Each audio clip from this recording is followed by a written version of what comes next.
Welcome to GCSE Business. I'm Miss Radford and I'm one of the business teachers here in the Social Sciences faculty at Cotham School. So the GCSE Business course consists of 6 big units of work across the 2-year course. The first 2 are learning about businesses and the things going on outside businesses that impact upon them. And then as we move along, we start to explore each of the 4 functional areas of business in more detail. We then leave ourselves plenty of time to do revision in the run-up to the exams, which all take place at the end of Year 11. So here's a little bit more information about what we're going to be learning. At the moment, Year 10 students are working on this first unit of work, business activity. So we've been learning about the skills of entrepreneurs, how a business is started, and the different ways that businesses can be owned. Soon we'll be moving on to learning about how businesses choose a location, and how they then start to grow the business by, for example, bringing in extra finance. Our next unit of work will be looking outside the business at all the forces that can impact upon a firm. So, for example, this could be changes to the law, or it could be the state of the economic environment and how that is impacting upon firms. Later on in Year 10, we'll move on to exploring the operations function of a business. So we'll be learning about the different methods of production, learning about the difference between quality control and quality assurance, and learning about how the supply chain functions and how a sale is actually made. Then we'll move on to exploring the finance or the accounts department of a business, learning about where businesses get their money from, how they control costs and how they generate revenue. Learning to construct business accounts and learning about forecasting cash flow and how cash is really important in a business, and then actually learning how to analyse business accounts, for example, comparing them against targets, comparing them to last year's performance, or comparing them with similar businesses in a similar industry.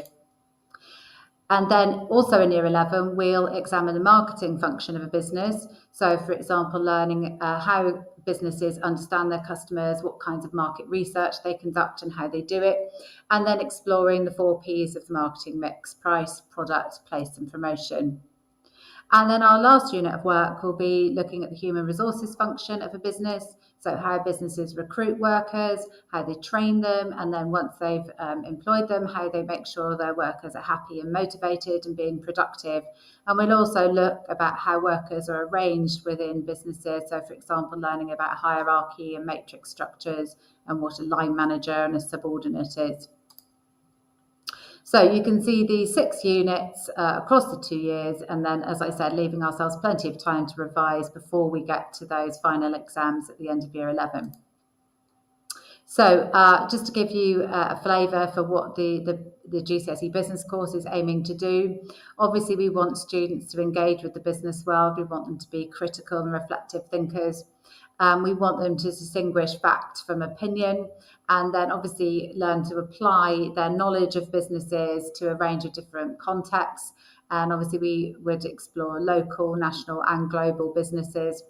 But it's also having an appreciation for the impact that business has upon its environment in which it operates, and also why it's important for businesses to be ethical and why corporate social responsibility is such a big issue in our society. So some of the things we might, some of the questions we might explore in GCSE business. So for example, how does a call centre measure quality? It's very easy to measure the quality of a physical, tangible product, but how would you do that when it's a service that's being provided instead of a product or a good? How can we shortlist job applicants to make sure we filter out the least suitable applicants, and then how we go through the recruitment process to make sure we've chosen the right person for a job.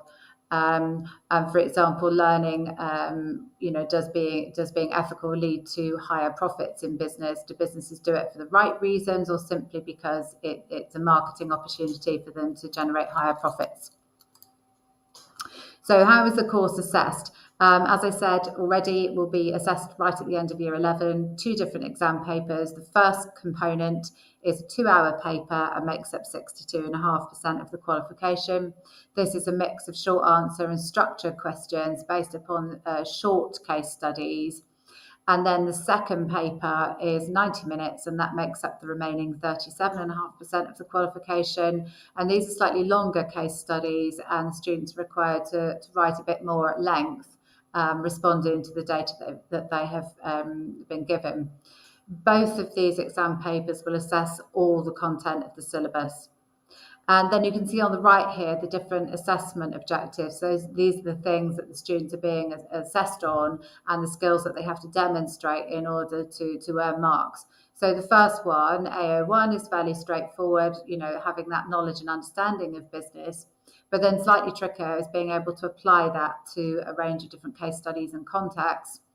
And then slightly trickier again is being able to analyse and evaluate different information and make judgments, draw conclusions, and potentially even make recommendations for what a person or a business should do in a different scenarios. So throughout the course, we use a range of internal assessment as well. So obviously we're doing lots of questioning and discussion in class. We then have regular key terms tests at the end of each small topic. So one unit of work might comprise 7 or 8 different topics, and we will issue the key terms and the definitions to the students. They have to learn them as part of their home learning, and then we will have a test roughly once every couple of weeks. We set home learning via Google Classroom. This is normally learning key terms or completing a short case study with some questions. And then at the end of each of the 6 big units of work, there will be a more formal end of topic assessment, and those will be constructed from real past exam questions. So students get a very realistic experience of what those final exams are going to look like and how to approach each kind of question, how to structure their answers, and how to earn the marks that are available. So we use a range of different resources in business. We have a set of class textbooks that we use in school. All students have been issued with a glossary of key terms for the whole course.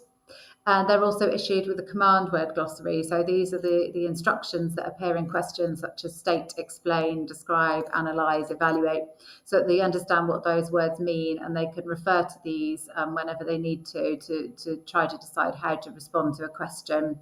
We will give out topic summaries prior to those end of topic assessments, and that normally consists of knowledge organisers. And then we've got a range of online resources that we use. So this could be signposting students to a particular topic on Seneca to help them with their revision, or maybe watching a video or reading a case study on BBC Bitesize, for example. So how to do well in business. There's a lot of maths and there's a lot of writing in business. So working hard in your maths lessons and being prepared to write and complete your class notes and really fully engage in all the activities and lessons, those are the ways to really do well. Having an interest in the wider world, engaging with current affairs, reading the news is going to help deepen students' understanding of the course content. Making sure home learning is completed goes without saying. Revising thoroughly for those end of topic assessments, making use of the resources you've been given. Review your learning after each lesson.